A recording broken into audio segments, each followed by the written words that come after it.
Well, certainly it is great to be here. I have a lot of admiration for the MESA program. I understand you're celebrating your 40th anniversary, and I followed with a great deal of interest, both as a college president and as a state legislator, the contribution that MESA made, and programs like that, 1T, EOP&S, and others, which have made such a change in the lives of students. I read some of your statistics. Produced 5% of all community college transfers in science, technology, engineering, and math, while serving less than 1/2% of 1%. You've presented all STEM transfers among underrepresented groups. 11% came out of your program, and that's amazing given the size of your program and the fact that as a result of your dedication, one of the greatest needs of our country is being served. I read recently, for instance, that by 2014, California will be about 40,000 short of the engineers that it needs. But you're doing your part. And as a country, we're not doing our part. We're not turning out the kinds of scientists and mathematicians and engineers that we really need to make our economy go forward.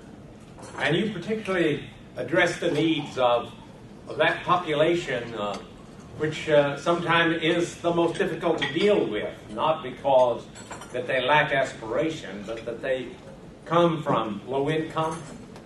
They come from families. They are the first in their families to go to college in many instances. And yet you serve those people. And of course, that's really what has given me great heart in serving the community colleges. Before I went into the legislature, I spent 23 years in California community colleges. And one of the reasons that I actually went to the legislature was because of education. That was my primary thrust. And certainly I was pleased to be the go-to guy as far as community colleges were concerned, because the community colleges realized that I understood exactly what community colleges did and was a tremendous advocate for community colleges, and I remain so. Actually, I had pictured myself leaving the legislature and gently retiring, though I failed retirement twice. So I am, when this challenge came along, it was extremely inviting to me to work again with community colleges, which I dearly love and believe so strongly in. And I was recently reading Charles Dickens' novel, The Tale of Two Cities. Yeah. And if you'll remember, it starts off something like this. It says, this was the best of times and the worst of times. This was the spring of hope and the winter of despair. And I sort of think that describes the state of the community colleges right now. You might say, well, how in the world is it the best of times? Well, it's the best of times from the standpoint of the esteem and the prestige of community colleges. I don't think there's ever been a time that I'm familiar with where community colleges have been held in higher esteem than they are right now. Our enrollment surged this year to an all-time high in California. We served 2.9 million students in 08-09. The largest system of higher education in America and perhaps in all the world is the California community colleges.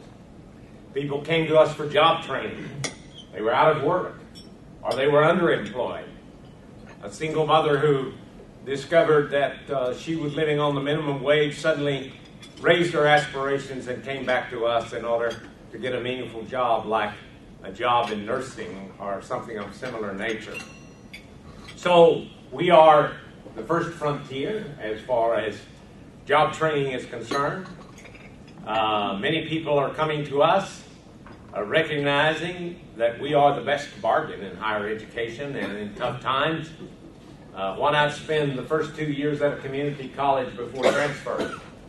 When I was president at Pasadena City College, I used to say to somebody, I'll tell you how to get a degree from the University of Southern California at half the price. I said, well, how do you do that? I said, easy. Just come to PCC for 2 years, transfer. You got a USC degree, and it didn't cost you nearly as much money. Right. So a lot of people are having to watch their pennies nowadays, and so naturally the community colleges are a place where they've discovered that they can get individual attention. Some of the finest teachers you can imagine. They're not necessarily in a class with a graduate assistant with 300 students, but they're being served by very seasoned teachers. And so we are being held in high esteem. President Obama has certainly raised the vision of the community colleges. His recent American Graduation Initiative, he talked about the importance of the community college. Martha Cantor, the former chancellor of the Anza Foothill District, was named Undersecretary of Education, the highest position in the Department of Education that any individual from the community colleges has held. The Vice President's wife, Jill Biden, is a teacher in Northern Virginia Community College. So everywhere you turn, things are good from the standpoint of the way we're held in esteem. In fact, when I first came to the legislature in 1996, I was pleasantly surprised at how highly esteemed the community colleges were among my fellow legislators. They would begin to talk about it. Maybe their children had attended. Certainly many of their constituents did. There was a community college in every community. And so it's held in high esteem. A recent poll, Public Policy Institute, that is held here in California, gave us